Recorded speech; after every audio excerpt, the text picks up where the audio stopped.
Any कहती है आप गोल्डन मून मिनिस्ट्री में क्यों जाना चाहते हो? वो कहती है क्योंकि मुझे वहाँ कोई पसंद है, मैं उससे मिलने के लिए वहाँ जाना चाहती हूँ।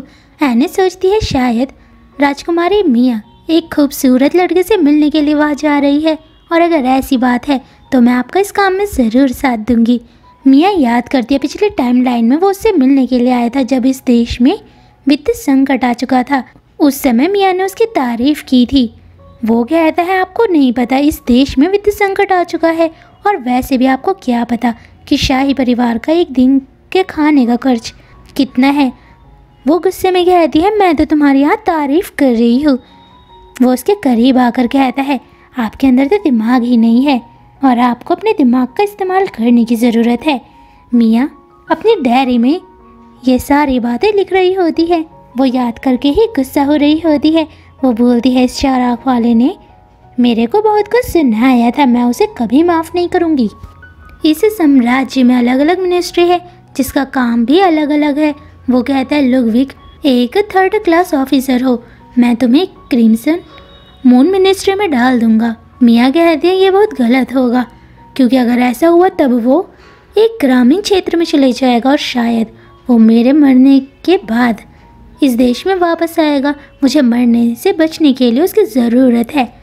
वो मिया को देखकर हैरान है। मिया उसके हाथ को पकड़ कर कहती है मैं तुमसे अकेले में बात करना चाहती हूँ। जिसके बाद वो उसे अकेले में ले जाती है। वो मन में कहता है राजकुमारी मिया बहुत मतलबी है। वो कहती है हमें इस देश में आर्थिक समस्या का समाधान ढूंढना ही होगा। वो हैरान होकर पूछता है क्या आपको पता है आपके एक दिन के खाने पर कितना खर्च होता है? मिया कहती है तुम्हारे 1 महीने की सैलरी का तो मेरा एक दिन का खाना होता है, और शायद एक गोल्ड कॉइन के बराबर मेरा एक दिन का खर्चा है। हमें दूसरे देश से अच्छे रिश्ते बनाने की ज़रूरत है। वो हैरान है क्योंकि पहले मिया सिर्फ अपने बारे में ही सोचती थी, अब वो इस देश के बारे में सोच रही है। वो मिया के साथ काम करने के लिए तैयार हो जाता है। मिया याद करती है पिछली टाइमलाइन में इस चार आँख वाले ने मेरी बहुत बेइज्जती की थी।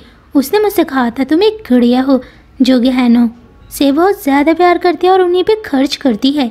एनी मिया को ढूंढ रही होती है, तभी उसकी नज़र खिड़की से बाहर जाती है।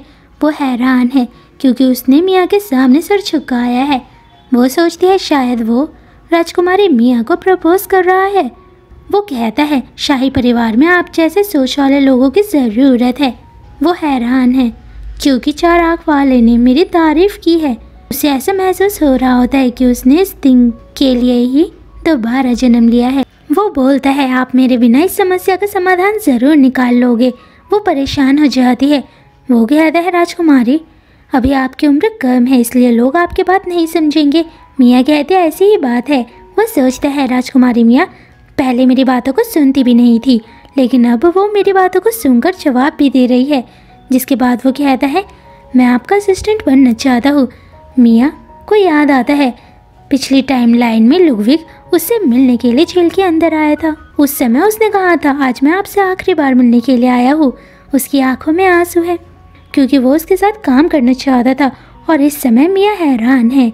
मिया अपने कमरे में डायरी को देखकर कहती है आगे मेरे साथ क्या होने वाला है। एक बार मैं अपनी डायरी को पढ़ती हूँ तभी डायरी के ऊपर लिखा हुआ मिटता है और उसमें नए शब्द लिखे आते हैं। एनी कमरे की सफाई कर रही है। वो बोलती है लुडविग ने मेरे इतिहास को बदल दिया है। वो आगे पढ़ती है जिसमें लिखा था मिया को आखिरी में मरना ही होगा। वो डर रही होती है लेकिन उसे अपने ऊपर विश्वास है कि वो इस बार मरने से ज़रूर बचेगी। मिया कहती है एनी क्या तुम्हें चार आँख वाला लुडविग याद है? वो कहती है हाँ मुझे याद है।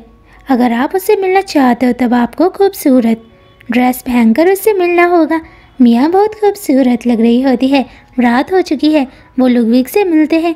एनी बहुत ज़्यादा डर रही होती है क्योंकि वो जगह बहुत डरावनी होती है। लुडविग बोलता है राजकुमारी मिया अगर आप यहाँ से जाना चाहते हो तब जा सकते हो। मिया कहती है मुझे इस जगह में तुम्हारी ज़रूरत है। वो जगह साफ़ सुथरी नहीं है। उस जगह में उस जगह में रहने वाले लोग बहुत समय से नहाए नहीं होते हैं। यहाँ की हालत उसे जेल वाली हालत की याद दिला रही होती है। वो बोलती है हमें उनसे भेदभाव करने की ज़रूरत नहीं है। वो लोग सिर्फ नहाए तो नहीं है। सब हैरान हो जाते हैं। मिया एक लड़के के पास जाती है। वो उसे देखकर हैरान है क्योंकि उस लड़के की हालत बहुत ख़राब है। लुडविग बताता है उस लड़के को ज़रूर भूख लग रही है। मिया अपना स्नैक्स उस लड़के के साथ बांटती है। एनी उसे खाना देती है। वो बोलती है, लुडविग, इस देश में बहुत जल्द लोग बीमार पड़ने वाले हैं, हमें उस समस्या से कैसे बचना होगा। तभी एनी बोलती है, वो लड़का बेहोश हो रहा है। मिया कहती है, हमें इसका इलाज कराना होगा। वो सोचता है, मुझे इस देश की बहुत फिक्र है, लेकिन आज मैं राजकुमारी मिया को देखकर खुश हूँ क्योंकि वो बदल चुकी है। वो सबकी मदद करना चाहती है। ज़रूर ईश्वर ने उन्हें इस धरती पर हमारी मदद करने के लिए भेजा हुआ है। जिसके बाद वो चर्च में जाते हैं। वो उस बच्चे का इलाज करते हैं। तभी लुडविग आता है। वो बताता है, मैंने इस समस्या का समाधान ढूंढ लिया है।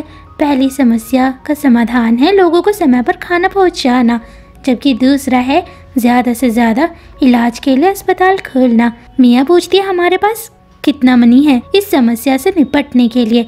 वो कहता है, हमारे पास कम मनी है। मिया अपने सर का हेयर पिन निकाल कर बोलती है, हम इस चीज़ को बेचेंगे जो मेरे जन्मदिन का तोहफा था। एनी बोलती है, ये चीज़ आपको बहुत पसंद थी। वो कहती है, लोगों की जान से कीमती मेरे लिए अब इस ज़िंदगी में कुछ नहीं है। उन दोनों को मिया एक एंजल लग रही होती है। मिया याद करती है, पिछले टाइमलाइन में इस हेयर पिन को किसी ने चुरा लिया था और वैसे भी चोरी होने से अच्छा है मैं अपनी जान बचाने के लिए इसका सही इस्तेमाल करूं। लुडविग अब मिया की इज्जत करने लगा है। जहां वो पहले मिया को एक मतलबी राजकुमारी समझता था, अब वो मिया को जिम्मेदार राजकुमारी समझता है। जिसके बाद वो मीटिंग करता है। उस मीटिंग में सब अमीर परिवार के हेड शामिल होते हैं। वो पैसों से जुड़ी समस्या के बारे में बात कर रहे होते हैं। वो सब उसके साथ है। उन लोगों ने भी कुछ मनी दान किया है। 20 दिन के बाद एक नया अस्पताल बन रहा होता है। लोग खुश हैं। मिया अपने किले से बाहर शहर में सैर करने के लिए आई होती है। एनी उसे खाना देती है। एनी बोलती है, मैंने दुकानदार से कहा था कि ये चीज़ मैं हमारी राजकुमारी मिया के लिए खरीद रही हूँ, इसलिए उन्होंने हमें डिस्काउंट भी दिया है। वो सब आपको एक एंजल मानते हैं। मिया कहती है, मुझे यकीन नहीं होता है। वो अपना खाना एनी को देती है। एनी को अपनी छोटी बहन एरिस की याद आ रही होती है। मिया कहती है, अगर तुम मुझसे मिलना चाहती हो तो जा सकती हो। जिसके बाद वो एरिस से मिलते हैं। वो सब साथ में खाना खाते हैं। एरिस ने एक कहानी लिखी है। उस कहानी का नाम राजकुमार और सुनहरा ड्रैगन है। ये कहानी पिछली टाइमलाइन में एनी ने मिया को जेल के अंदर सुनाई थी। मिया को वो कहानी बहुत अच्छी लगी थी। कुछ समय के बाद एनी ने उसे बताया था कि ये कहानी पूरी नहीं हो सकती है। इस कहानी को लिखने वाला इस दुनिया में अब रहा नहीं है, यानी उसकी मृत्यु हो चुकी है। इस कहानी को लिखने वाले की मृत्यु का कारण भूखमरी थी, यानी उसे पेट भरकर खाना नहीं मिला। मिया कहती है, अब से एरिस मेरी पर्सनल ऑथर है, यानी वो मेरे लिए कहानियाँ लिखा करेगी। एरिस कहती है, ऐसा मत कहिए। मिया कहती है, इसमें तुम्हें क्या परेशानी है, क्योंकि मैं इस काम के बदले तुम्हें मनी दूंगी। एरिस बोलती है, आप मेरे लिए काम मेरी बहन की वजह से दे रहे हो। एनी बोलती है, राजकुमारी मिया से ऊंची आवाज़ में बात मत करो। एरिस कहती है, मैं इस दुनिया में अपने काम की वजह से जानना चाहूँगी, ना कि लोग मुझे कहे कि राजकुमारी मिया के वहाँ काम करने वाली एक बहन ने दूसरे बहन की मदद की है। मिया कहती है, एरिस तुम्हारे अंदर टैलेंट है। वो कहती है, आपने तो मेरी कहानी पढ़ी ही नहीं। मिया बताती है, ये कहानी बहुत अच्छी है क्योंकि उसका टाइटल ही इतना अच्छा है। वो धीरे धीरे उस कहानी को सुनाने लगती है। वो हैरान हो जाती है। वो पूछती है, आप कैसे इस कहानी के बारे में जानते हो? मिया सोचती है, अब मैं इन्हें अपने रीबर्थ के बारे में क्या बताऊँ। एनी बोलती है, हम जैसे गरीब लोगों को समझती है, वो हमारी फिक्र करती है। एरिस मिया का पर्सनल ऑथर बनने के लिए मान जाती है। मिया के पास एकेडमी से एक लेटर आया है। उसे अब खतरनाक लोगों से दूर रहने की ज़रूरत है और उसे ज़्यादा से ज़्यादा अच्छे दोस्त बनाने होंगे ताकि वो भविष्य में आने वाली समस्या से